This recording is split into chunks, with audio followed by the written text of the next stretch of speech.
Welcome to టీ10 ఎన్నికలకు సంబంధించి CCTV footage, web casting, అభ్యర్థుల వీడియోలు ఇత్యాది ఎలక్ట్రానిక్ రికార్డుల తనిఖీ నిషేధించి మోడీ ప్రభుత్వం పారదర్శకతకు నిలువున పాతరేసింది.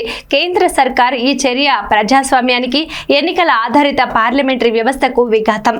1961 ఎన్నికల నిర్వహణ నిబంధనల్లోని రూల్ 93/2A ప్రకారం ఎవరైనా ఎన్నికలకు సంబంధించిన అన్ని రికార్డులను తనిఖీ చేయడానికి అనుమతి ఉంది.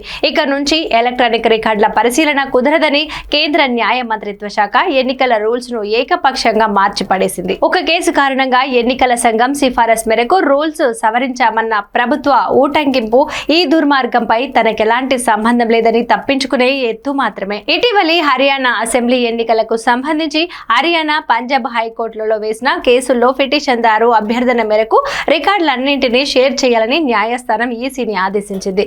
ఎన్నికల నిర్వహణ రూల్స్ ప్రకారం ఇవ్వాలని నిర్దేశించింది. కోర్టు తీర్పును అమలు చేయాల్సిన ఈసీ అందుకు భిన్నంగా రూల్స్ మార్చాలని అడిగిందే తడువు మోడీ ప్రభుత్వం ఆగా మేఘాల మీద రూల్స్ ను మార్చేసి న్యాయస్థానం ఆదేశాలను తుంగలో తొక్కింది. రికార్డులు పొందకుండా పిటిషన్దారు హక్కును కాలరాసింది.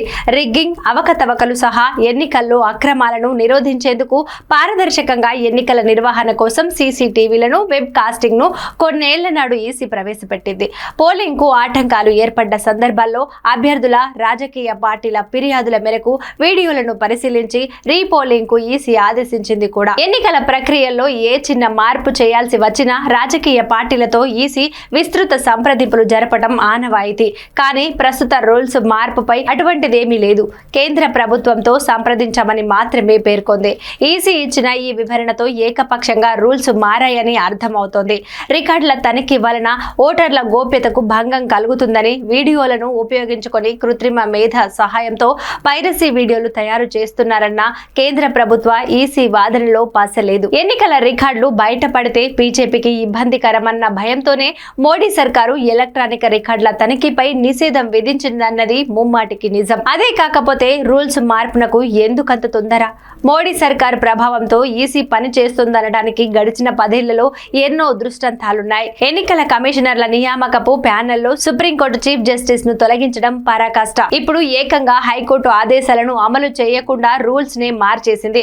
సార్వత్రిక ఎన్నికల వరకు ఖాళీ అయిన కమిషనర్ల నియామకం చేపట్టకుండా తాత్సారం చేసింది. పదవీ కాలం ఉన్నప్పటికీ ఒక కమిషనర్ తప్పుకోవటం మోడీ ప్రభుత్వ చలవే. రాగద్వేషాలకు అతీతంగా పనిచేయాల్సిన కమిషనర్ పోస్టుల్లో తమకు అనుకూలమైన వారిని, ఆర్ఎస్ఎస్ కు, హిందుత్వ పరివారుకు సన్నిహితంగా మెలిగే వారిని వేశారు.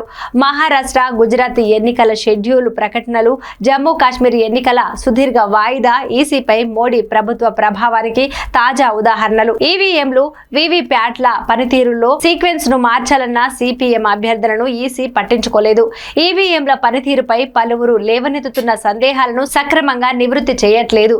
పోలింగ్ బూతుల వారీగా ఓటింగ్ వివరాలను వెల్లడించడం సాధ్యం కాదని ఈసీ తెగేసి చెప్పింది. పోలైన ఓట్లకు, లెక్కించిన ఓట్లకు మధ్య వ్యత్యాసం పైన సరైన స్పందన లేదు. ఇవన్నీ ఈసీ సమగ్రతను ప్రశ్నించేవే.